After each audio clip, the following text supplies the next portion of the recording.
Hello बच्चों, आज हम पढ़ने वाले हैं कक्षा 10वीं गणित एनसीईआरटी का चैप्टर फर्स्ट, जो कि है वास्तविक संख्याएं। इस चैप्टर में हम पढ़ने वाले हैं वास्तविक संख्याओं के बारे में। और भी संख्याओं के बारे में देखेंगे, जैसे प्राकृत संख्या हो गई, पूर्ण संख्या हो गई, और जैसे पूर्णांक हो गए, सम संख्या, विषम संख्या, भाज्य संख्या, अभाज्य संख्या, इन सब के बारे में देख रहे होंगे, है ना। इस वीडियो में आपको कंप्लीट चैप्टर मिलने वाला है। यदि आप इस कंप्लीट वीडियो को देख लेते हो तो चैप्टर 1 आपके लिए आपका पूरा क्लियर हो जाएगा। ओके, तो आप बने रहिए हमारे साथ में, ठीक है। तो वास्तविक संख्या क्या होती है? वे सभी संख्याएं जिसे नंबर लाइन पर, संख्या रेखा पर हम दर्शा सकते हैं, वो क्या हो जाएगी? वास्तविक संख्या है। इस संख्या रेखा पर हम प्राकृत संख्याओं को भी दर्शा सकते हैं, पूर्ण संख्याओं को भी, दशमलव वाली संख्या हो सकती है, पूर्ण प्राकृत जैसे पूर्णांक हो सकते हैं, सम संख्या हो सकती है, विषम संख्या हो सकती है, परिमेय संख्या हो सकती है, अपरिमेय संख्या हो सकती है। इन सभी संख्याओं को हम दर्शा सकते हैं किस पर? संख्या रेखा पर, ठीक है। तो वे सभी संख्या हो जाएगी वास्तविक संख्या। वास्तविक संख्या क्या होगी? वे सभी संख्या जिसे संख्या रेखा पर दर्शा सकते हैं, मतलब सभी नंबर से संख्या रेखा में सभी संख्या वास्तविक संख्याओं में आ जाती हैं, ठीक है। अब हम देखेंगे प्राकृत संख्याएं, है ना। क्या होती है प्राकृत संख्याएं? हम देखेंगे अब प्राकृत संख्या क्या होती है। क्या होती है प्राकृत संख्या? प्राकृत संख्या एक से प्रारंभ होती है ना। धनात्मक एक, दो, तीन, और ये कहाँ तक जाती है? धनात्मक अनंत तक जाती है प्राकृत संख्या, एक से प्रारंभ होके धनात्मक अनंत तक। फिर देखेंगे पूर्ण संख्या है। पूर्ण संख्या क्या होती है? पूर्ण संख्या 0, 1, 2, 3 टू पॉजिटिव इंफिनिटी, है ना। ये जीरो से प्रारंभ होके अनंत तक जाती है। फिर देखते हैं पूर्णांक क्या होते हैं। पूर्णांक क्या होते हैं? पूर्णांक में जीरो भी आता है, धनात्मक संख्याएं भी आती है अनंत तक, और ऋणात्मक पूर्णांक भी आते हैं, इसमें ऋणात्मक संख्याएं भी आती है ऋण अनंत तक, ठीक है। ये हो गए क्या? पूर्णांक। अब देखते हैं हम सम संख्याएं। सम संख्याएं क्या होती है? सम संख्या क्या होती है? जो दो से विभाजित होती है वे संख्या क्या हो जाएगी? सम संख्याएं, ठीक है। फिर देखेंगे विषम संख्याएं, है ना। विषम संख्याएं क्या होती है? जो दो से विभाजित नहीं होती, जैसे 1, 3, 5, 7, 9, है ना, अनंत तक, ठीक है। अब हम देखने वाले इसमें कि परिमेय संख्याएं क्या होती है। परिमेय संख्याएं, है ना। परिमेय संख्याएं क्या होती है? जो जिन संख्याओं को हम पी अपॉन क्यू, मतलब अ, अंश बटे हर के रूप में लिख सकते हैं, वे संख्या क्या हो जाएगी? परिमेय संख्या। जैसे 1/2, 3/4, है ना। ये सभी संख्या क्या हो गई? परिमेय संख्या है। अपरिमेय संख्या क्या होती है? अपरिमेय संख्याएं जिन संख्याओं पर वर्गमूल लगा हो और वर्गमूल नहीं हट रहा हो, वो संख्या होगी अपरिमेय संख्याएं, है ना। उनकी वैल्यू क्या हो?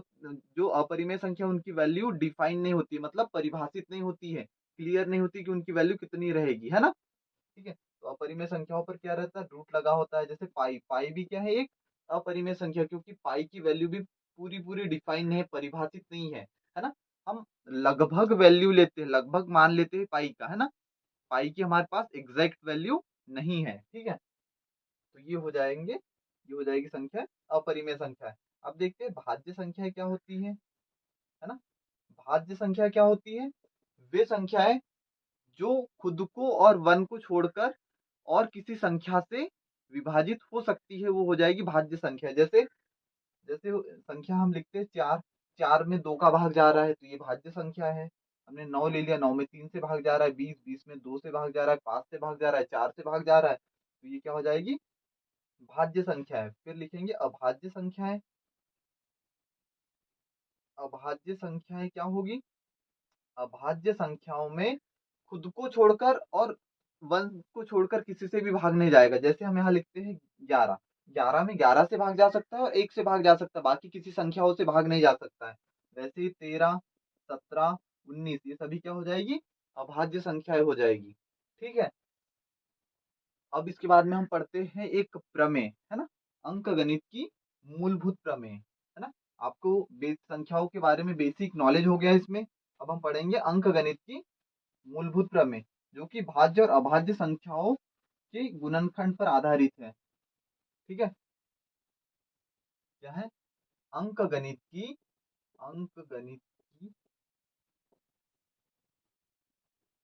मूलभूत प्रमेय क्या कहती है? अंक गणित की मूलभूत प्रमेय, प्रमेय कहती है कि किसी भी किसी भी भाज्य संख्या को अभाज्य संख्या के गुणनखंड, अभाज्य संख्याओं के गुणनफल के रूप में व्यक्त किया जा सकता है ना। ठीक है, ये प्रमेय कहती है कि किसी भी भाज्य संख्या को अभाज्य संख्या के गुणनखंड के रूप में, अभाज्य संख्या के गुणनफल के रूप में दर्शाया जा सकता है ना। जैसे हम एक भाज्य संख्या लेते हैं, क्या ले लेते हैं हम, भाज्य संख्या ले लेते हैं 15। 15 की गुणनखंड करो, 3 से भाग दोगे 5 बार, 5 से भाग दोगे 1 बार, तो 15 की गुणनखंड क्या है, 3 गुणित 5। तो 15 एक भाज्य संख्या थी जिसे हमने अभाज्य संख्या के गुणनफल के रूप में लिख दिया। 3 और 5 क्या अभाज्य संख्या है, और इसे लिख दिया 3 और 5 के मतलब अभाज्य संख्याओं के गुणनफल के रूप में लिख दिया है ना। ठीक है, तो प्रमेय वही कह रही है कि भाज्य संख्या को हम अभाज्य संख्या के गुणनफल के रूप में लिख सकते हैं, जो कि हमने भाज्य संख्या हमारे पास 15 थी जिसे हमने अभाज्य संख्याओं के गुणनफल के रूप में लिख दिया है ना। ठीक है, अब हम देखते हैं कि किसी भाज्य संख्या को अभाज्य गुणनफल के रूप में कैसे दर्शाते हैं। जैसे एक संख्या लेते हैं हम 140 है ना। अब हमें 140 को अभाज्य गुणनफल के रूप में दर्शाना है। ठीक है, तो 140 की हम पहले गुणनखंड कर लेंगे। 140 के हम गुणनखंड करेंगे किससे, 140 किससे विभाजित होता है, 2 से। 2 से कितने बार, 70 बार। आपको यदि ऐसे विभाजित करते नहीं आ रहा होगा तो आपको ऐसे विभाजित करके देखना है, ऐसे भाग देके देखना है 2 से। जैसे 2 साती 14 है ना, 7 बार गया, और ये जीरो एज इट इज ले लेंगे। तो ये 2 से 140 कितने बार विभाजित हुआ, 70 बार। तो यहाँ 70 लिख लिया। अब 70 किससे विभाजित होगा, 2 से। 2 से कितने बार, 35 बार। अब 35 5 से होगा 7 बार, और 7 से 7 7 7 से होगा 1 बार, है ना। तो 140 के हमारे पास गुणनखंड क्या आ गए, 2 गुणित 2 गुणित 5 गुणित 7। और ये सभी संख्याएं क्या है, ये सभी संख्या अभाज्य संख्या है। तो हमने लिख दिया 140 को अभाज्य गुणनफल के रूप में, है ना, अभाज्य संख्याओं के गुणनफल के रूप में। इसे हम कैसे लिख सकते हैं, और जैसे दो दो बार है तो यहाँ लिख सकते हैं 2 का वर्ग गुणित 5 गुणित 7, है ना। दो दो बार था तो इसकी घात हमने 2 लगा दी, है ना। 2 का वर्ग गुणित 5 गुणित 7। तो ये संख्याएं हो गई, ये हो गए 140 के अभाज्य गुणनखंड, है ना। ये हो गए 140 के अभाज्य गुणनखंड। ठीक है, इससे लिख दिया 140 को हमने लिख दिया एक अभाज्य गुणनखंड के गुणनफल के रूप में, है ना। ये जो 2 5 और 7 है, ये सभी क्या है, ये सभी है अभाज्य संख्या है, अभाज्य संख्या है, और इनको लिख दिया हमने अभाज्य संख्याओं के गुणनफल के रूप में। ठीक है, अब हम एक और एग्जांपल लेते हैं, एक और उदाहरण लेते हैं, जैसे 156। ठीक है, जिससे कि आपको और ज्यादा स्पष्ट हो जाएगा, है ना, कि कैसे किसी भाज्य संख्या को अभाज्य संख्या के गुणनफल के रूप में लिखते हैं। जैसे 156 एक संख्या ले ली हमने, 156 में भाग देते हैं, किससे जाएगा, 2 से। कितने बार, 78 बार जाएगा। ठीक है, फिर 78 में 2 से जाएगा कितने बार, 39 बार। ठीक है, अब 39 में 3 से जाएगा 13 बार, और 13 से जाएगा 1 बार। तो 156 था, उसके हमारे पास गुणनखंड क्या आ गए, 2 गुणित 2 गुणित 3 गुणित 13। इसे हम और कैसे लिख सकते हैं, 2 2 बार है तो 2 का वर्ग लगा दिया, गुणित 3 गुणित 13। तो ये हमने लिख दिए क्या, 156 के अभाज्य गुणनखंड गुणनफल के रूप में, है ना। क्या लिख दिया हमने, 156 के अभाज्य गुणनखंड, है ना। ये हमने 156 की ये क्या निकाली, ये गुणनखंड ही है ना, अभाज्य गुणनखंड को लिख दिया गुणनफल के रूप में। ये सब क्या है, 2 3 13, ये अभाज्य गुणनखंड, और उनको किस रूप में लिख दिया हमने, गुणनफल के रूप में। ठीक है, 2 का वर्ग गुणित 3 गुणित 13। ठीक है, हम एक और उदाहरण लेते हैं, एक और सवाल लेते हैं। ठीक है, जो कि है 3825, 3825, है ना। ठीक है, एक और संख्या लेते हैं हम 3825। इसे भी हम लिखेंगे, ये भी एक भाज्य संख्या है, इसे भी हमें लिखना है अभाज्य संख्याओं के अभाज्य गुणनखंड के गुणनफल के रूप में, है ना। अभाज्य संख्याओं में हमें दर्शाना है। तो ये किससे विभाजित हो जाएगी? क्या ये 2 से विभाजित हो रही है? नहीं, ये 2 से विभाजित नहीं हो रही, तो किस संख्या से विभाजित होगी ये संख्या? तो ये हम देखते हैं क्या 3 से विभाजित हो पाएगी? हाँ, ये 3 से विभाजित हो जाएगी, है ना। 3 एकम 3, 3 दूनी 6, 3 हम 7 21, 3 5 15। ठीक है। अब देखते हैं क्या और ये 3 से विभाजित होगी? तो हाँ, 3 से और विभाजित हो जाएगी। 3 चौक 12, 3 दूनी 6, 3 5 15। अब देखते हैं क्या ये संख्या और 3 से विभाजित हो जाएगी? तो ये संख्या अब 3 से विभाजित नहीं हो रही है, तो ये हो गया 5 से। 5 से कितने बार? 5 8 40, 5 25, 85 बार। अब 85 वापस से 5 से विभाजित होगी, है ना। तो ये अब हो जाएगी 17 बार। फिर 17 17 एक बार। तो 3825 के अभाज्य गुणनखंड क्या आ गए? 3 गुणित 3 गुणित 5 गुणित 5 गुणित 17। इसे हम और कैसे लिख सकते हैं? 3 का वर्ग। 3 दो बार है तो 3 का वर्ग लगा दिया, 5 दो बार है तो 5 का वर्ग लगा दिया, गुणित 17। तो ये हो गया अभाज्य गुणनखंड इसके 3825 के। ठीक है। एक और उदाहरण लेते हैं हम, एक और सवाल लेते हैं जिससे कि आपको और ज्यादा क्लियर हो जाएगा। ये अगला सवाल है क्या? 5005। इसे भी हमें लिखना है अभाज्य गुणनखंड के रूप में। 5005 किससे विभाजित होगा? ये होगा 5 से विभाजित। 5 से 5 एकम 5, 0 5 एकम 5। ठीक है। अब देखेंगे 1001 किससे विभाजित होता है? 1001 किससे विभाजित हो जाएगा? 1001 होगा 5 से तो विभाजित हो नहीं रहा है, ये होगा 11 से विभाजित। 11 से विभाजित करते हैं, 11 नम 99, 11 सॉरी ये हो सकता है 7 से विभाजित, है ना। 7 से विभाजित हो जाएगा। 7 एकम 7, 7 चौक 28, 7 चौक 28, 7 किया 21। ठीक है।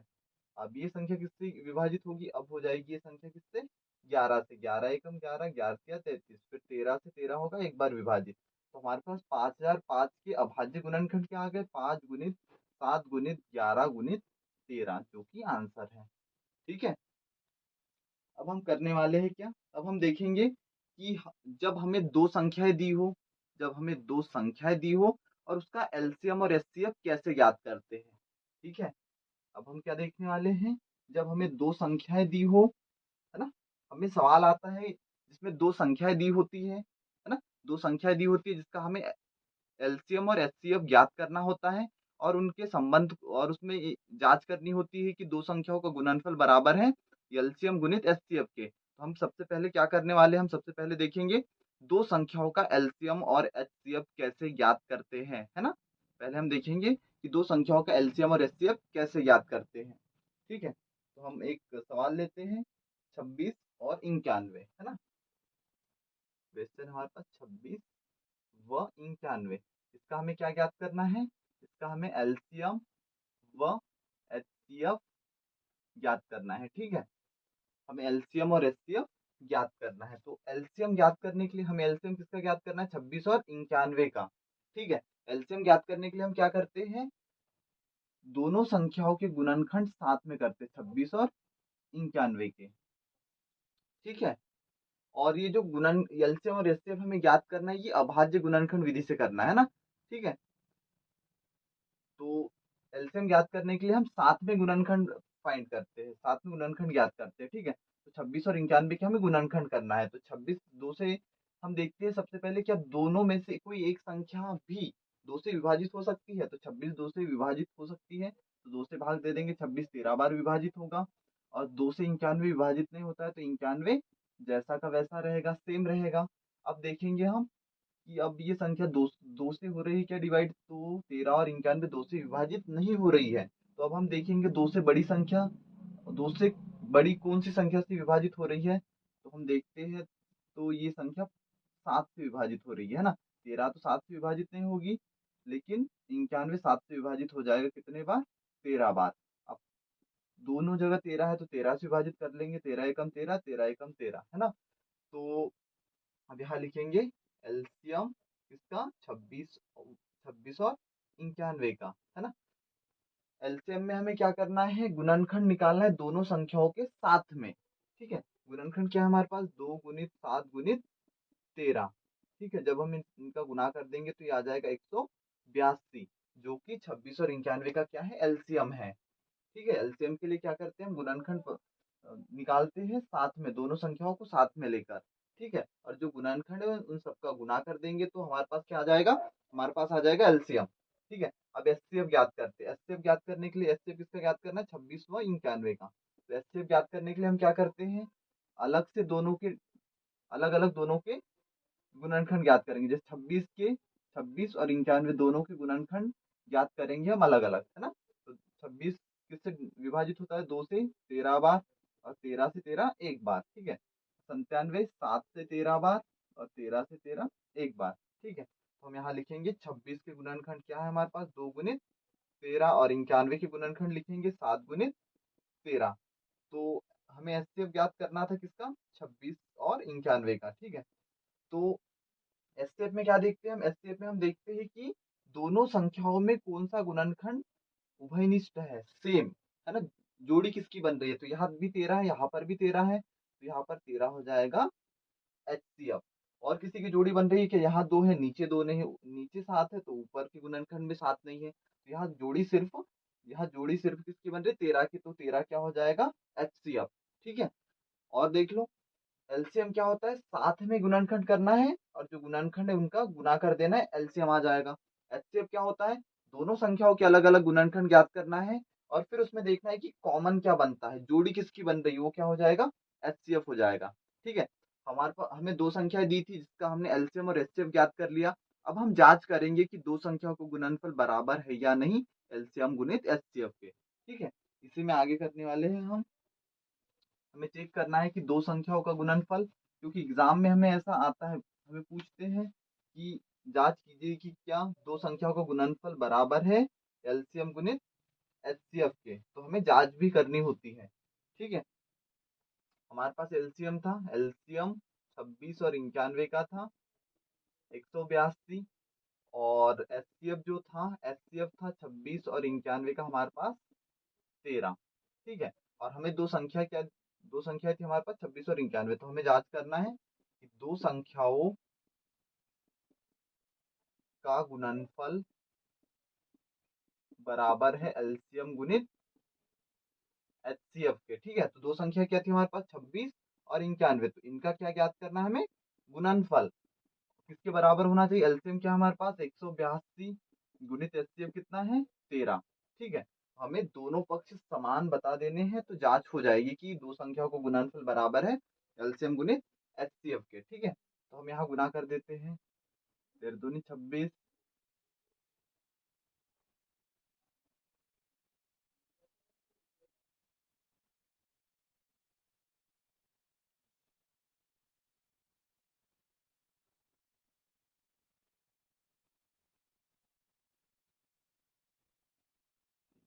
ये आ जाएगा 2366। ठीक है, इनका भी जब आप गुना करोगे तो ये भी आ जाएगा 2366। तो हमारे पास यहाँ पर आ गया एलएचएस, मतलब बाया पक्ष बराबरी से दाया पक्ष, है ना, हमारे पास आ गया एलएचएस इक्वल्स टू आरएचएस। तो हम यहाँ जांच हो गई है कि दो संख्याओं के गुणनफल बराबर है एलसीएम गुणित एचसीएफ की, क्योंकि हमारे पास एलएचएस बराबर आ गया है किसके, आरएचएस के।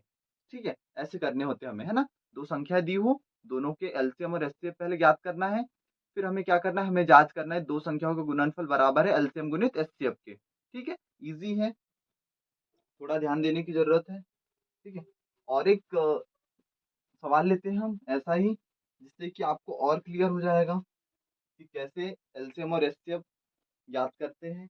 एक और संख्या लेते हैं 510 और 92। ठीक है, सवाल है 510 व 92, इनका आपको एलसीएम और एचसीएफ ज्ञात करना है, फिर जांच भी करनी है जो कि हमने लास्ट क्वेश्चन में की थी, है ना। तो पहले ज्ञात करेंगे हम क्या, एलसीएम 510 और 92 का। ठीक है, इसके लिए हम क्या करते हैं, एलसीएम ज्ञात करने के लिए दोनों संख्याओं को साथ में विभाजित करते हैं, साथ में दोनों संख्याओं के गुणनखंड ज्ञात करते हैं। अब देखेंगे क्या दो से डिवाइड हो सकती है संख्या, दो से भाग जा सकता है, तो दो से भाग जाएगा कितने बार, दो से भाग जाएगा कितने बार, 255 बार 510 में, और दो से 92 में भाग जाएगा कितने बार, 46 बार। अब देखते हैं क्या दो से और भाग जा सकता है, तो हाँ दो से जा सकता है, 2 का भाग 255 में नहीं जाएगा तो 255 सेम, और 2 का भाग 46 में जाएगा 23 बार। ठीक है, अब हम देखते हैं कि ये संख्या किससे विभाजित हो सकती है। देखेंगे 255 किससे विभाजित हो सकती है, और 23 तो 23 से ही होगी, है ना। तो अब देखते हैं 255, 255 किससे विभाजित, देखते हैं क्या 5 से विभाजित हो सकती है, ये 3 से विभाजित हो सकती है। हाँ, 3 से विभाजित हो सकती है, 3 8 24, 3 5 15 और ये 23, है ना। अब 85 5 से विभाजित होगा कितने बार, 17 बार, फिर 23 सेम, 17 और 23 17 से विभाजित होगा, 17 एकम 17, 23 तो होने रहा है सेम रहेगा। अब 23 से 1, 23 एकम 23।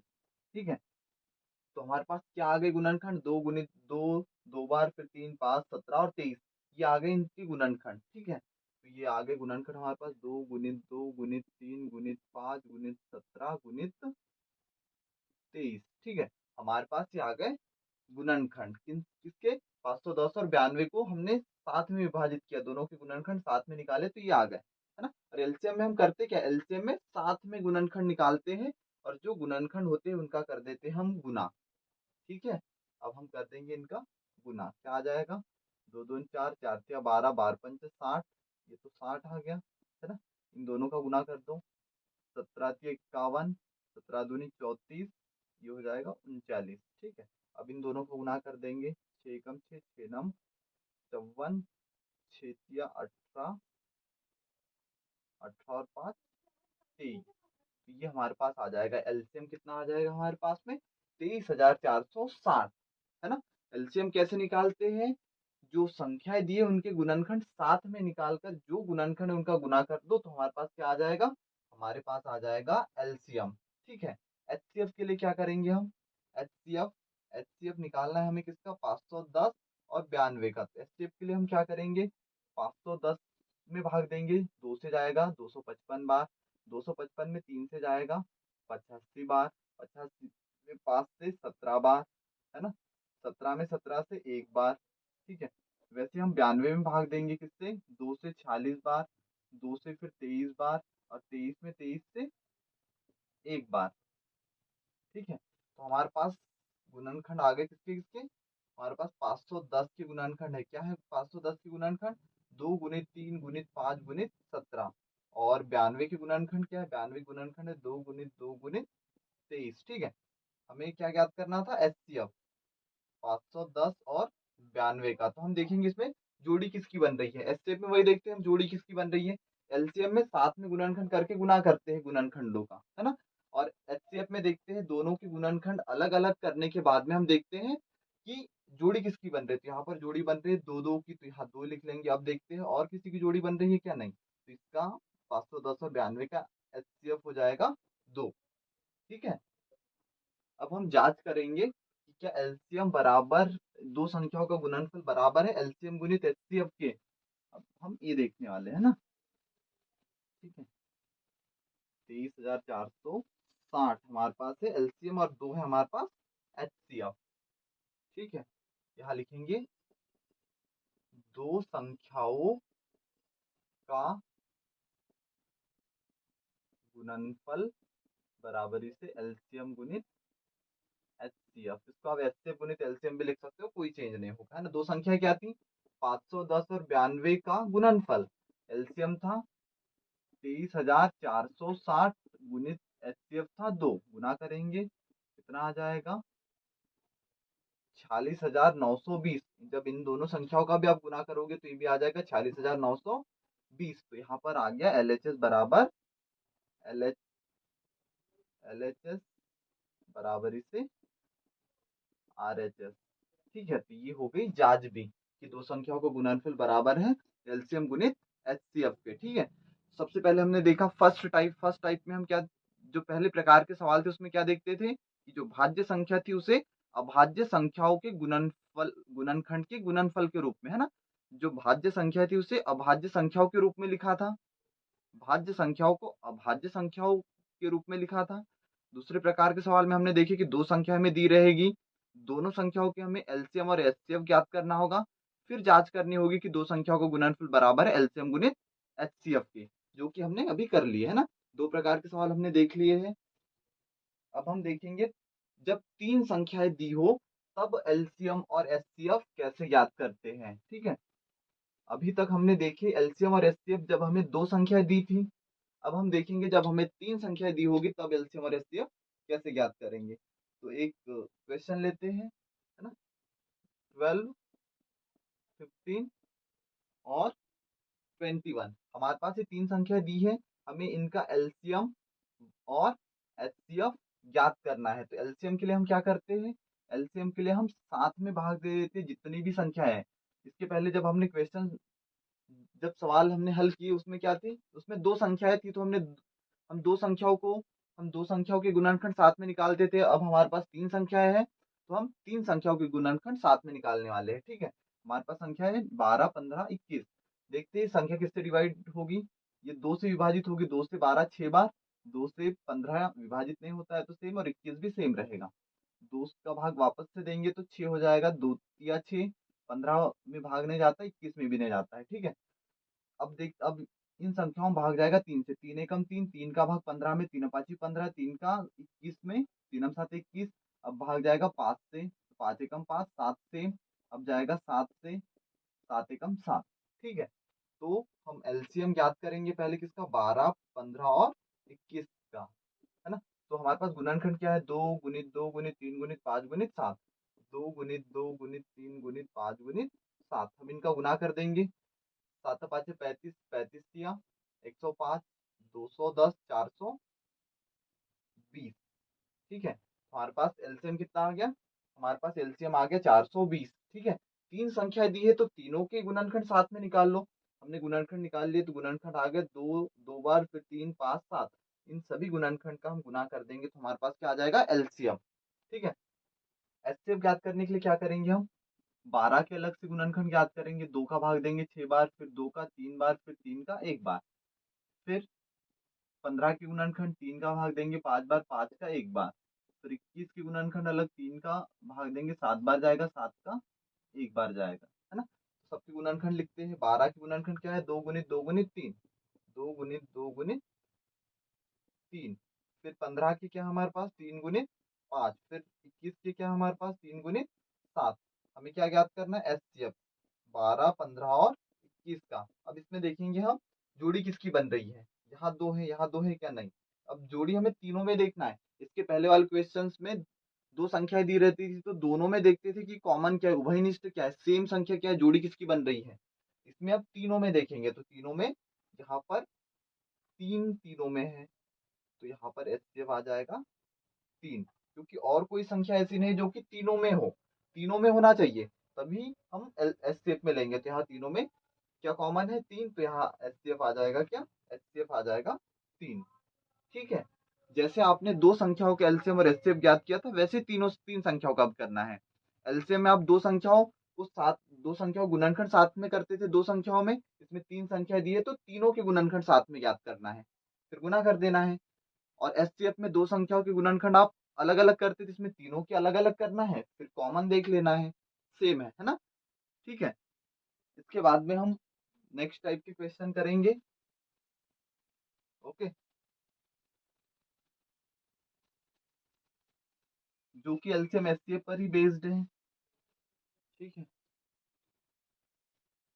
हमारे पास क्वेश्चन है, एचसीएफ आपको गिवन है। ठीक है, एक क्वेश्चन कर रहे हैं हम, है ना।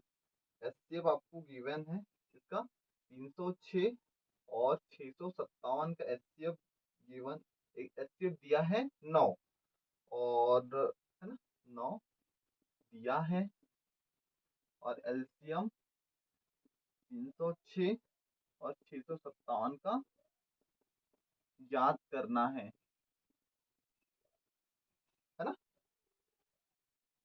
ठीक है, हमें सवाल में क्या दिया है, दो संख्याओं का एचसीएफ दिया है 9, और एलसीएम उन्हीं दो संख्याओं का हमें क्या ज्ञात करना है, एलसीएम। तो आप अभाज्य गुणनखंड विधि द्वारा भी कर सकते हो, या तो हमने वो जांच, जब जांच की थी एक सवाल में तो उसमें एक सूत्र लगाया था कि दो संख्याओं का गुणनफल बराबर होता है एलसीएम गुणित एचसीएफ की, उससे भी कर सकते हैं, तो हम उसी से करने वाले है ना। क्या था, दो संख्याओं का गुणनफल बराबरी से एलसीएम गुणित एचसीएफ। ठीक है, दो संख्या क्या हमारे पास में 306 और 657। ठीक है, एलसीएम हमें ज्ञात करना है तो एलसीएम सेम रहेगा, एचसीएफ कितना दिया है हमें 9। ठीक है, इस सवाल से हमें तीन चीजें दी हो और एक कोई भी निकालनी हो संख्या तो हम निकाल सकते हैं। ठीक है, जैसे हमें इसमें दो संख्या और एक एचसीएफ दिया है तो चौथा हमने एलसीएम, तो हम एलसीएम आसानी से ज्ञात कर सकते हैं। ठीक है, कभी ऐसा भी हो सकता है कि हमें एलसीएम दिया हो दो संख्या और एलसीएम दिया हो, एचसीएफ ज्ञात करना हो तो वो भी ज्ञात कर सकते हैं। ऐसा भी हो सकता है कि एलसीएम और एचसीएफ दोनों ज्ञात हो और इन दोनों संख्याओं में से एक ही संख्या दी हो, मतलब चारों संख्याओं में से तीन कोई भी दी रहने पर हम चौथी संख्या आसानी से ज्ञात कर सकते हैं। ठीक है, तो अब इसमें हम क्या करेंगे, यह 306 गुणित 657, 9 गुना में है तो यहाँ पक्षांतर करेंगे तो भाग में आ जाएगा, बराबरी से क्या बच गया एलसीएम। अब हम भाग देंगे 9 का, 9 से कितने बार जाएगा 306 में भाग, 9 तिया 27, 9 चौ 36, 34 बार चला गया, 34 गुणित 657 बराबरी से एलसीएम। अब इसमें गुना कर लेना है ना, 657 गुणित 34 कर लेना है, 4 7 28, 4 5 20, 4 6 24, 3 7 21, 3 5 15,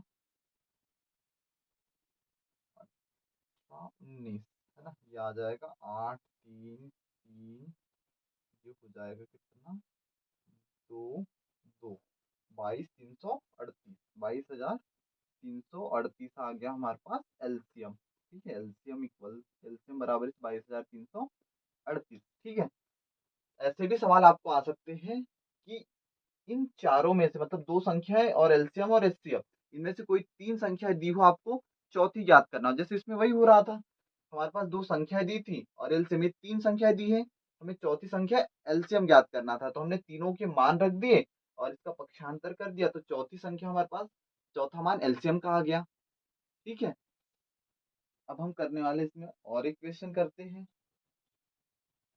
नेक्स्ट टाइप का, है ना, अगले प्रकार का जो सवाल बनेगा वो एक और करते हैं हम। आपके एग्जाम में, आपके बोर्ड एग्जाम में एलसीएम और एचसीएफ ज्ञात करने वाला एक सवाल बनता है 2 अंकों में। ठीक है,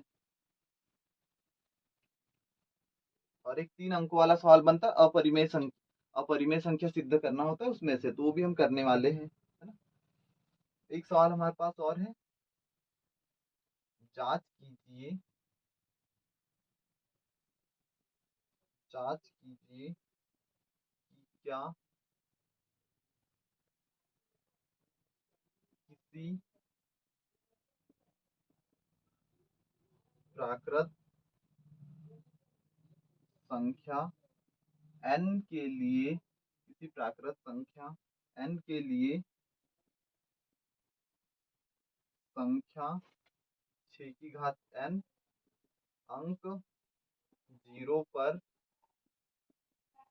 समाप्त हो सकती है। ठीक है, हमें क्या जांच करना है इस सवाल में, जांच करना है कि क्या किसी प्राकृत संख्या n के लिए संख्या 6 की घात n अंक 0 पर समाप्त हो सकती है।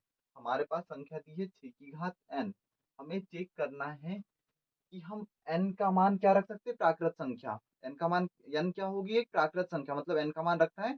प्राकृत संख्या क्या होती है 1 2 3 से अनंत तक, है ना, तो हमें n का मान रखना 1 2 3 से अनंत तक। तो क्या n का मान 1 2 3 हम कुछ भी रख दे, क्या 6 की घात n 0 पर समाप्त होगी। जैसे हम देखते हैं 6 की घात हम n का मान 1 लिख लेते तो ये 6 होगा। अब 6 की घात n का मान 2 लिख लेते हैं तो 6 का वर्ग होता है 36। ठीक है, तो क्या हम घात यहाँ कुछ भी, जैसे 6 की घात 3 लिखेंगे तो क्या 0 पर समाप्त होगी, 0 पर समाप्त होगी, जैसे यहाँ लास्ट में 0 आना चाहिए, या जैसे 6 है वहां 0 आना चाहिए, है ना। 6 की जगह क्या आना चाहिए 0, लास्ट में इकाई वाला अंक क्या आना चाहिए 0 आना चाहिए। ये चेक करना है कि 0 आ सकता है ना। 6 की घात n में n का मान हम कुछ भी रखें तब क्या 0 पर समाप्त हो सकती है वो संख्या। तो देखो 0 पर समाप्त होने के लिए क्या चाहिए हमें, जो 6 की घात n है, जो संख्या है उसके गुणनखंड में हमें चाहिए 2 और 5, तब वह संख्या किस पर समाप्त हो सकती है 0 पर। हम 6 के गुणनखंड करते हैं, 6 के गुणनखंड करते 2 से भाग जाएगा 3 बार, 3 में 3 से 1 बार, तो 6 के गुणनखंड आ गए हमारे पास 2 गुणित 3, है ना। 6 के गुणनखंड लिख दिया हमने 2 गुणित 3, और होल घात है ना, पूरे की घात कितनी है n।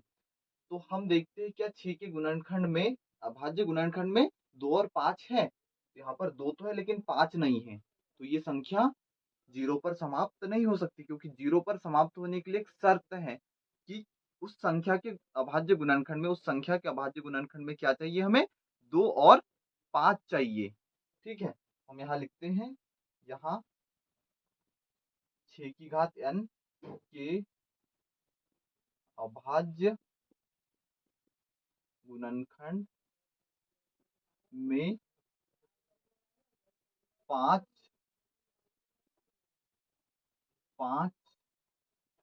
नहीं है, इसलिए 6 की घात n 0 पर, 6 की घात n अंक 0 पर समाप्त नहीं हो सकती। ठीक है, यहाँ पर 2 तो है, साथ में यहाँ 2 गुणित 3 की जगह जैसे 5 रह जाता, तो 2 गुणित 5, 2 और 5 दोनों रहते तो 0 पर समाप्त तो हो सकती थी, लेकिन यहाँ पर ये 0 पर समाप्त नहीं हो सकती, क्योंकि यहाँ 2 तो है लेकिन 5 नहीं है। 2 और 5 दोनों संख्या साथ में चाहिए, तभी कोई अंक 0 पर समाप्त हो सकता है ना, तभी कोई संख्या अंक 0 पर समाप्त हो सकती है। इसमें हम एक और एग्जांपल लेते हैं जिससे आपको और क्लियर हो जाएगा, है ना। इस क्वेश्चन में थोड़ा सा लॉजिक लगाना है आपको, है ना, इजी है वैसे।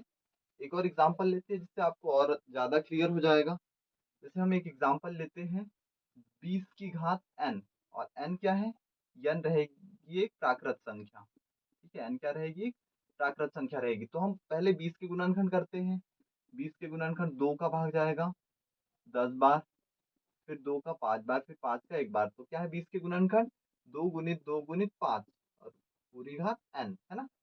तो देखना है कि क्या 20 के अभाज्य गुणनखंड में 2 और 5 है, तो इस संख्या के अभाज्य गुणनखंड में 2 भी है और 5 भी, 2 बार है तो भी चलेगा, लेकिन मिनिमम एक बार 2 और एक बार 5 चाहिए। तो यहाँ पर 2 और 5 है, इसलिए 20 की घात n अंक 0 पर समाप्त होगी, क्योंकि 20 20 की घात n के अभाज्य, 20 के अभाज्य गुणनखंड में 2 और 5 है, इसलिए 20 की घात n अंक 0 पर समाप्त हो सकती है, समाप्त 0 पर समाप्त होगी। एक और एग्जांपल लेते हैं, जैसे 15 की घात n, 15 की गुणनखंड करेंगे, 3 से भाग देंगे 5 बार, 5 से 1 बार। ठीक है, तो देखते हैं 15 के अभाज्य गुणनखंड क्या है, 3 गुणित 5 की घात n।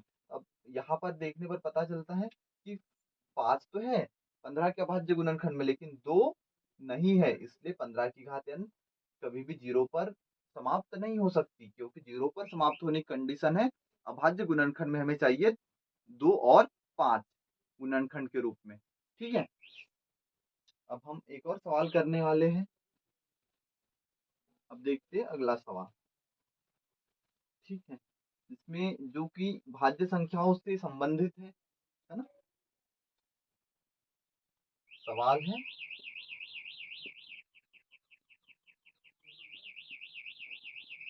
व्याख्या कीजिए कि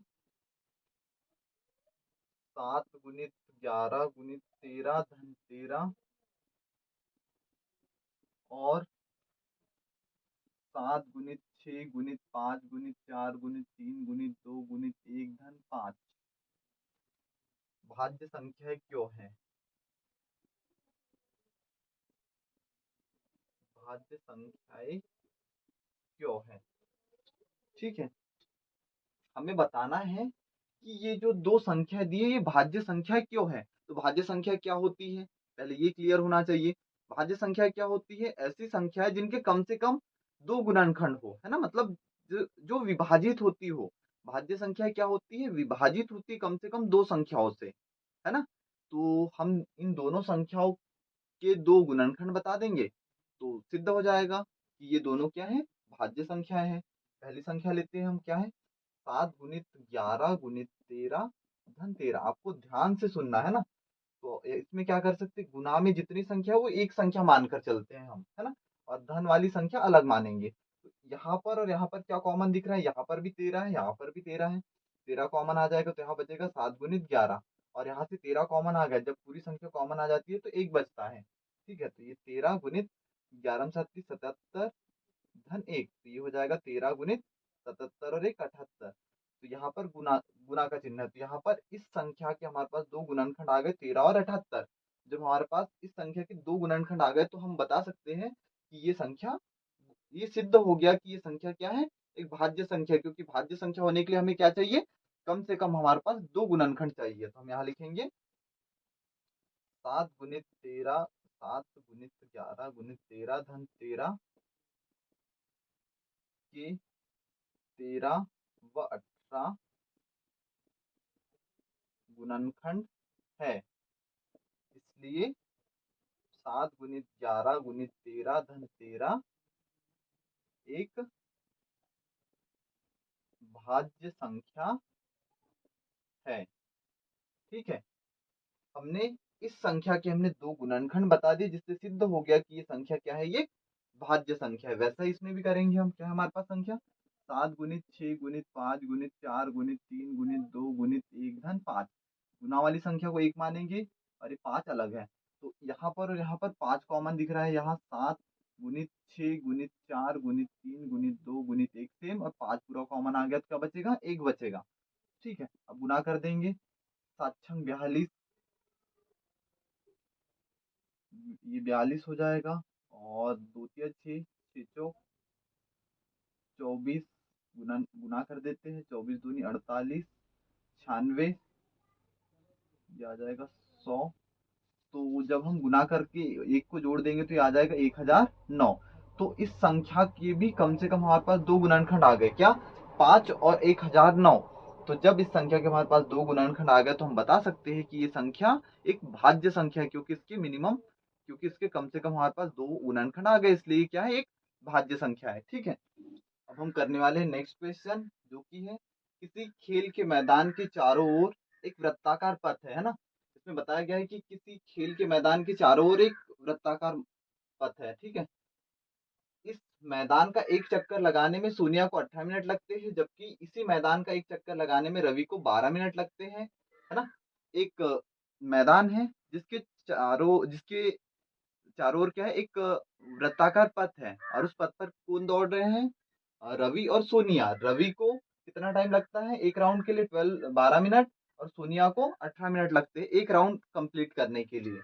मान लीजिए कि वे दोनों एक ही स्थान और एक ही समय पर चलना प्रारंभ करके एक ही दिशा में चलते हैं, तो कितने समय बाद वे पुनः प्रारंभिक स्थान पर मिलेंगे, ठीक है। क्या है, एक मैदान है जिसके चारों ओर एक वृत्ताकार है ना, एक राउंड है, जहां पर सोनिया और रवि दौड़ रहे हैं। सोनिया को एक राउंड कंप्लीट करने के लिए 18 मिनट लग रहे हैं, रवि को एक राउंड कंप्लीट करने के लिए 12 मिनट लग रहे हैं। और क्या है कंडीशन, कि वो एक ही स्थान से एक ही समय पर और एक ही दिशा में दौड़ना प्रारंभ करते हैं। तो दोनों पुनः अपनी प्रारंभिक स्थिति में, मतलब प्रारंभ जहां से दौड़ना स्टार्ट किया था वहां कब मिलेंगे, ठीक है, ये पूछा है। जैसे ये हमारे पास एक ग्राउंड है ना, और ये वृत्ताकार पथ है उसके बाहर। जैसे यहाँ से दौड़ना प्रारंभ करते हैं दोनों, है ना। तो यहाँ से दौड़ना प्रारंभ करते हैं, तो जैसे रवि दौड़ रहा है, रवि के 12 मिनट में एक राउंड हो जाएगा, ठीक है। फिर दूसरे 12 मिनट में दूसरा राउंड होगा, तीसरे 12 मिनट में 3 राउंड होंगे, मतलब 36 मिनट में रवि के कितने राउंड हो रहे हैं, 3 राउंड। और वैसे ही सोनिया सोनिया यहाँ से दौड़ना प्रारंभ कर रही है, 18 मिनट में एक राउंड, दूसरे 18 मिनट में 2 राउंड। तो 36 मिनट में सोनिया के कितने राउंड हो रहे हैं, 2 राउंड। तो इसका आंसर होगा 36, ठीक है। क्योंकि 2 राउंड के बाद सोनिया प्रारंभिक स्थान पर है, और 3 राउंड के बाद, इसमें 36 मिनट के बाद दोनों प्रारंभिक स्थान पर आ जा रहे हैं। इसमें हमें क्या ज्ञात करना होगा, इसमें हमें ज्ञात करना होगा क्या, एलसीएम, है ना। हमें एलसीएम ज्ञात करना होगा किसका, 18 और 12 का। एलसीएम ज्ञात करने के लिए साथ में भाग देते हैं, 2 से देंगे 9 बार, और ये 6 बार। फिर 2 से 9 में नहीं जाता है, 6 में 3 बार, 3 से 3 तिया 9, 3 एकम 3, फिर 3 एकम 3, 3 एकम 3। तो क्या आ गए गुणनखंड, 2 गुणित 2 गुणित 3 गुणित 3, 3 तिया 9, 9 दूनी 18, 18 दूनी 36। आपका डाउट रहेगा कि हमें कैसे पता चले कि इस क्वेश्चन में एलसीएम ही निकालना है, एचसीएफ क्यों नहीं निकालना है ना? तो देखो, एलसीएम जो होता है, एलसीएम ऐसी संख्या होती है, एलसीएम ऐसी संख्या होती है जिसका भाग चला जाए, जिसमें भाग जाए दोनों संख्याओं से जो हमें संख्या दी हो। जैसे हमें इस क्वेश्चन में 18 और 12 संख्या दी थी, 18 और 12 का भाग चला जाएगा किसमें? 18 और 12 के लघुत्तम में, एलसीएम में। तो हम देखते हैं कि 18 और 12 का भाग जा रहा है क्या एलसीएम में? तो भाग जा रहा है 36 में। हमें एक ऐसी संख्या चाहिए थी जिसमें 12 और 18 दोनों का भाग चला जाए, है ना? और 12 ऐसी संख्या क्या होती है? ऐसी संख्या होती है एलसीएम। एलसीएम में जो दो संख्या है उन दोनों का भाग एलसीएम में चला जाता है। तो हमें बेसिकली ऐसी तो संख्या चाहिए थी जिसमें दोनों का भाग जाए, क्योंकि दोनों, हमें देखना था कि दोनों प्रारंभिक स्थान पर कब मिलते हैं। तो प्रारंभिक स्थान पर कब मिलते हैं वो पता करने के लिए हमें ऐसी संख्या चाहिए थी जिसमें दोनों से भाग चला जाए। ठीक है, तो आंसर हो गया 36। 36 मिनट के बाद, है ना, 36 मिनट के बाद में सोनिया और रवि पुनः प्रारंभिक स्थान पर मिलेंगे। ठीक है, अब हम देखेंगे कि अपरिमेय संख्याओं को अपरिमेय संख्या कैसे सिद्ध करें। जैसे हमें क्वेश्चन गिवन होता है कि सिद्ध कीजिए कि वर्गमूल 5 एक अपरिमेय संख्या है ना, हमें कोई भी नंबर, कोई भी संख्या दी रहेगी और उसे हमें अपरिमेय संख्या सिद्ध करना होगा, है ना। तो यहाँ पर देखने पर पता चलता है कि वर्गमूल 5 एक अपरिमेय संख्या, लेकिन हमें इसे सिद्ध करके बताना है ना। तो इसके लिए हम क्या करते हैं, जब भी हमें अपरिमेय संख्या सिद्ध करना होता है हम सबसे पहले उस संख्या को परिमेय संख्या मान लेते हैं। ठीक है, यहाँ मान लेते हैं, माना कि वर्गमूल 5 एक परिमेय संख्या है ना। हमने वर्गमूल 5 को एक परिमेय संख्या मान लिया, तो हम क्या करेंगे, वर्गमूल 5 को p बटे क्यू के बराबर लिख लेंगे, है ना। और p और q क्या रहेगा? p और q क्या है? सह अभाज्य संख्या है, सहअभाज्य संख्या है ना। और जो q रहेगा, जो q रहेगा वो कभी भी 0 के बराबर नहीं होगा। ठीक है, सहअभाज्य संख्या मतलब कि p और q में कुछ भी उभयनिष्ठ गुणनखंड नहीं है ना। p और q में कुछ भी उभयनिष्ठ गुणनखंड नहीं है। ठीक है, जैसे इन दोनों का महत्तम समापवर्तक निकालेंगे, एचसीएफ निकालेंगे तो 1 आएगा, कुछ भी कॉमन उन दोनों में नहीं बनेगा। ठीक है, अब हम क्या करेंगे, दोनों पक्षों का कर देंगे वर्ग। यहाँ लिखेंगे दोनों पक्षों का वर्ग करने पर, तो यहाँ हम वर्ग करेंगे तो 5 का वर्ग हो जाएगा बराबर से p का वर्ग बट्टे q का वर्ग। ठीक है, वर्ग से वर्ग कैंसिल, तो यहाँ आ जाएगा 5 बराबर से p square upon Q square का पक्षांतर करेंगे तो ये आ जाएगा 5q square equals to p square. अब देखिए 5 यहाँ गुना में इधर जाएगा p स्क्वायर के भाग में, इसका मतलब क्या है कि p स्क्वायर विभाजित हो रहा है किससे? p स्क्वायर विभाजित हो रहा है किससे? 5 से। तो p भी किससे विभाजित होगा? 5 से। तो हम यहाँ लिखते हैं, यहाँ p स्क्वायर 5 से विभाजित हो रहा है, इसलिए p भी 5 से विभाजित होगा, है ना। जब p स्क्वायर 5 से विभाजित हो रहा है तो मानकर चलते p का स्क्वायर हट गया, फिर भी तो p 5 से डिवाइड होगा। ठीक है, तो ये हो गया हाफ क्वेश्चन हो गया। अब इसका इसी में हम आगे करेंगे, है ना। ठीक है, अब हम क्या करते हैं इसके बाद में हम p की कुछ वैल्यू एज्यूम करते हैं, p की कुछ वैल्यू एज्यूम करते हैं। p की वैल्यू क्या रहेगी वो हमें क्वेश्चन बताता है। क्वेश्चन क्या गिवन है हमको? √5, तो हमें p की वैल्यू 5 में कुछ पुट करनी होगी। ठीक है, तो हम यहाँ p की वैल्यू पुट करेंगे 5। 5 के साथ कोई वेरिएबल ले सकते हैं, जैसे हम k ले लेंगे, है ना। तो हम यहाँ लेते हैं, है ना, p बराबर से 5 के रखने पर, है ना। ठीक है, p की वैल्यू क्या रख रहे हैं हम? p का मान क्या रख रहे हैं? 5 के। तो यहाँ आ जाएगा 5q² इक्वल्स टू p का मान क्या है? 5k, 5k का स्क्वायर, तो ये हो जाएगा 5q² बराबर से ये हो जाएगा 5 का वर्ग 25 और ये हो जाएगा k का वर्ग।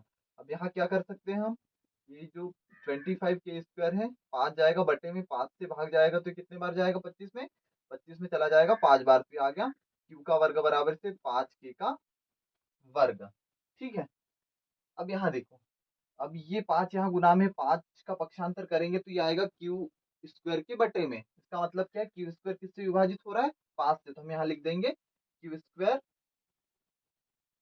5 से विभाजित हो रहा है, इसलिए क्यू भी क्या होगा, 5 से विभाजित होगा। यहाँ क्या मिल रहा है हमें, जो पी और क्यू है दोनों किससे विभाजित हो रहे हैं, 5 से। मतलब दोनों में कुछ उभयनिष्ठ गुणनखंड बन रहा है, क्या बन रहा है, 5, है ना। तो यहाँ हम लिखते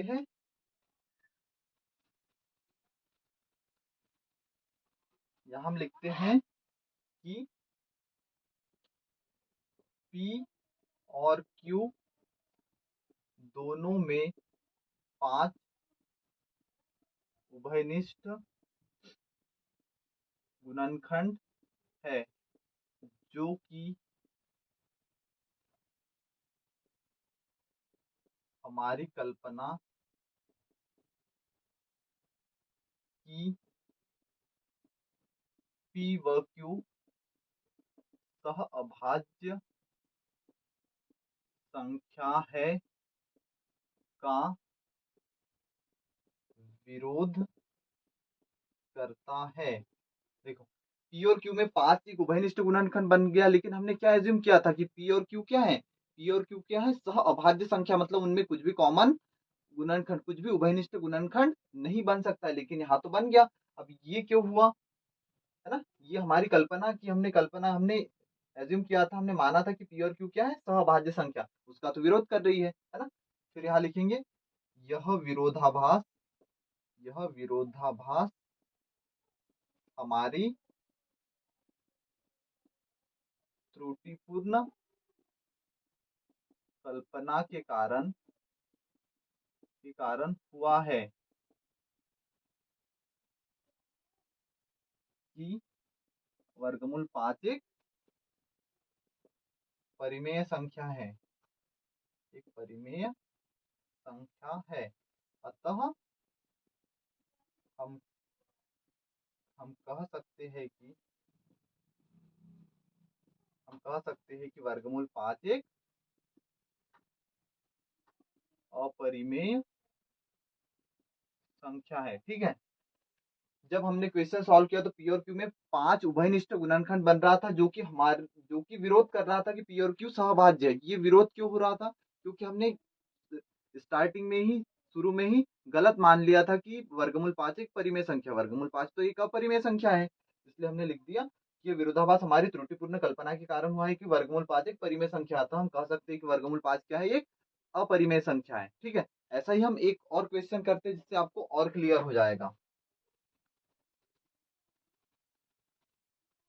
अब हम लेते हैं क्वेश्चन वर्गमूल 3 लेते हैं। अभी हमने वर्गमूल 5 लिया, अब हम वर्गमूल 3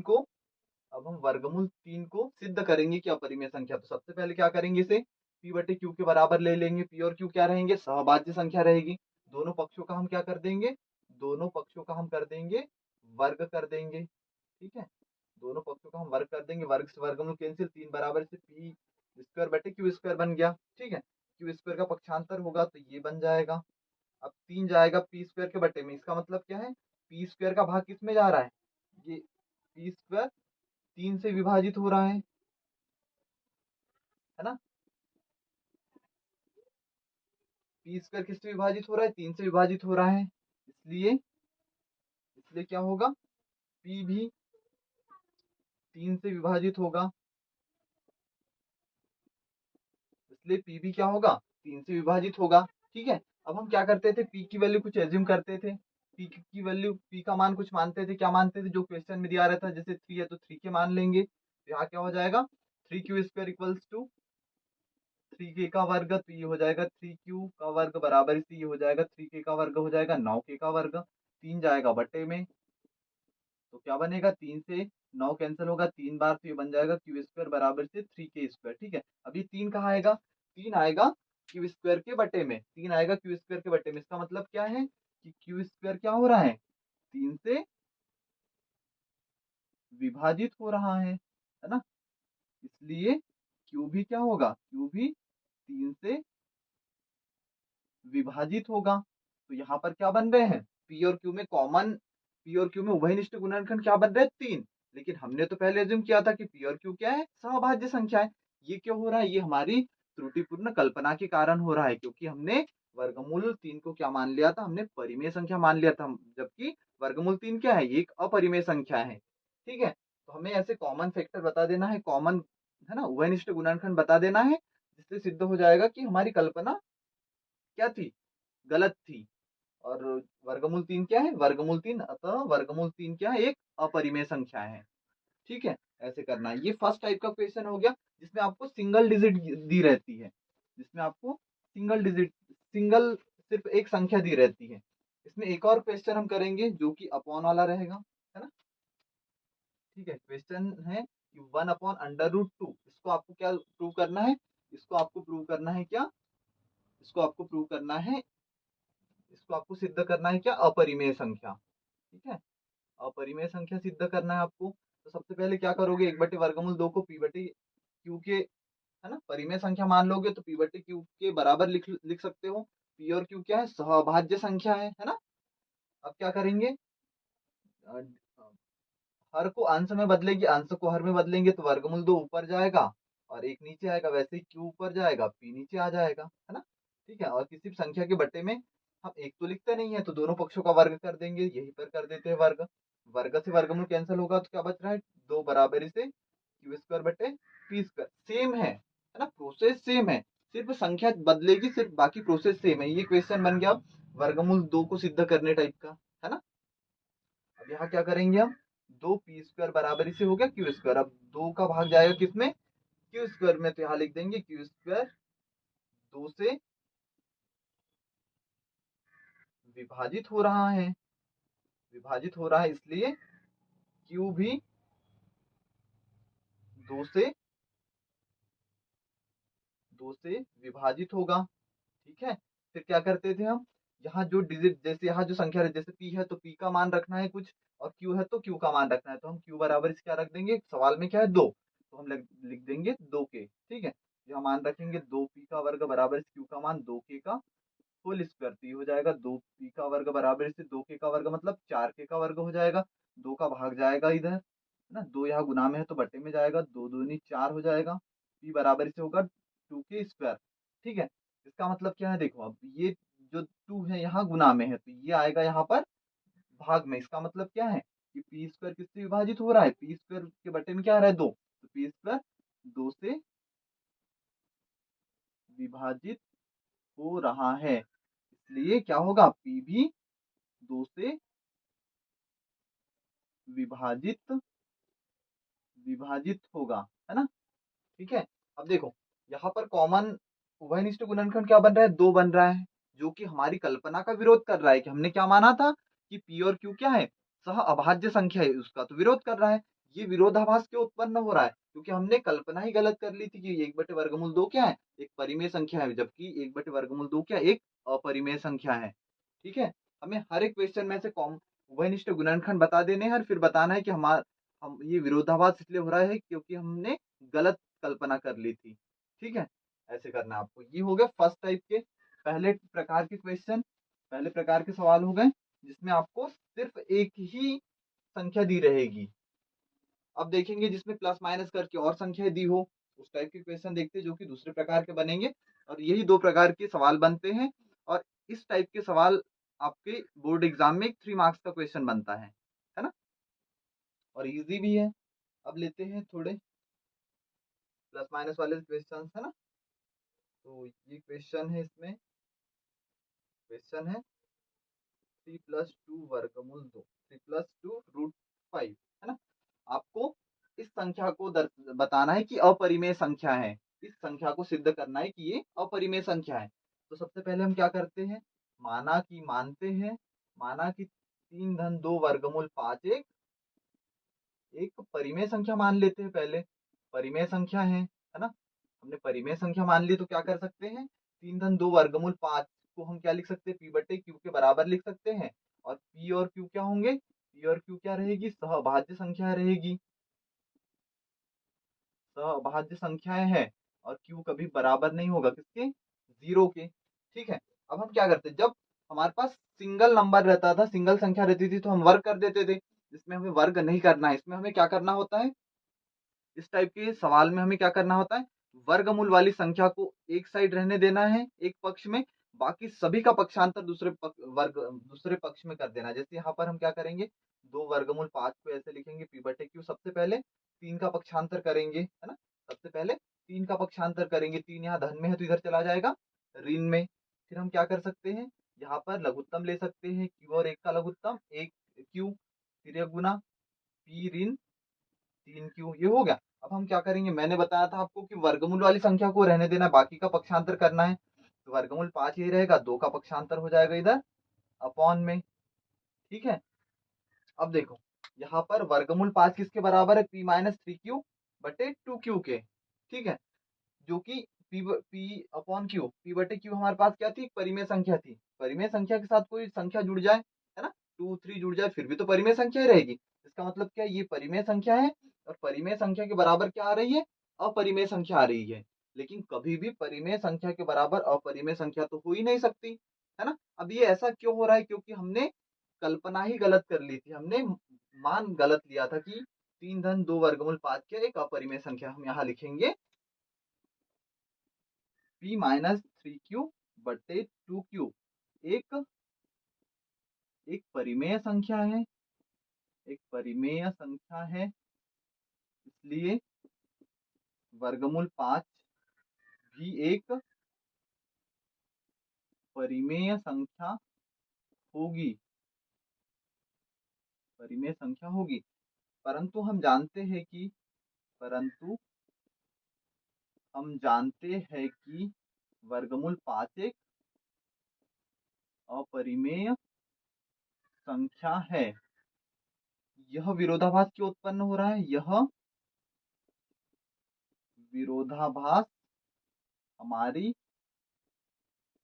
त्रुटिपूर्ण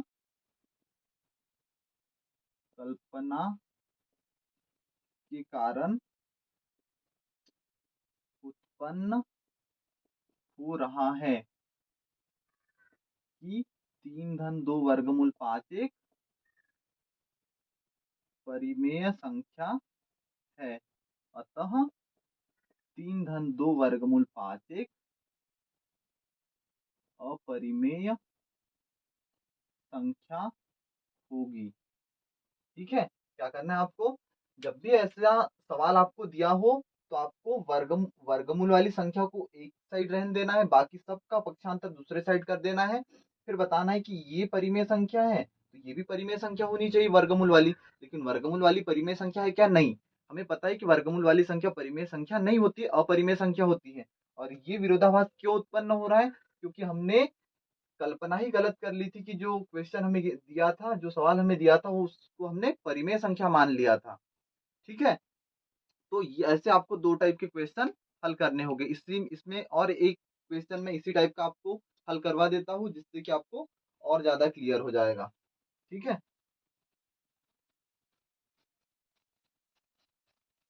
इजी क्वेश्चन है, हाँ इजी क्वेश्चन है, 3 मार्क्स में कंफर्म है आपके एग्जाम में, है ना। 3 मार्क्स में आता है, 3 नंबर में आता है ये क्वेश्चन। नेक्स्ट क्वेश्चन है, 6 धन वर्गमूल 2 को अपरिमेय संख्या सिद्ध करना है, बताना है कि अपरिमेय संख्या है। तो सबसे पहले हम क्या करते हैं, इसे मान क्या लेते हैं, इसे परिमेय संख्या मान लेते हैं और पी बटे क्यू के बराबर लिख देते हैं। फिर हम क्या करेंगे, कि जो वर्गमूल वाली संख्या उसको एक साइड रहने देते हैं, बाकी का पक्षांतर करते हैं। धन 6 का पक्षांतर होगा तो ऋण 6 हो जाएगा। यह वर्गमूल 2 बराबर के बटे में क्यू आ जाएगा लघुत्तम, फिर यह गुना पी माइनस 6 क्यू। ठीक है, ये एक परिमेय संख्या है, तो वर्गमूल 2 ने भी एक परिमेय संख्या होनी चाहिए, क्योंकि दोनों एक दूसरे के बराबर है। तो हम यहाँ लिखेंगे P minus 6 Q upon Q एक परिमेय संख्या है, इसलिए वर्गमूल 2 भी एक परिमेय संख्या होनी चाहिए, है ना। परंतु हम जानते हैं कि वर्गमूल 2 एक अपरिमेय संख्या है, रूट वाली संख्या अपरिमेय संख्या होती है। फिर लिखेंगे यह विरोधाभास यह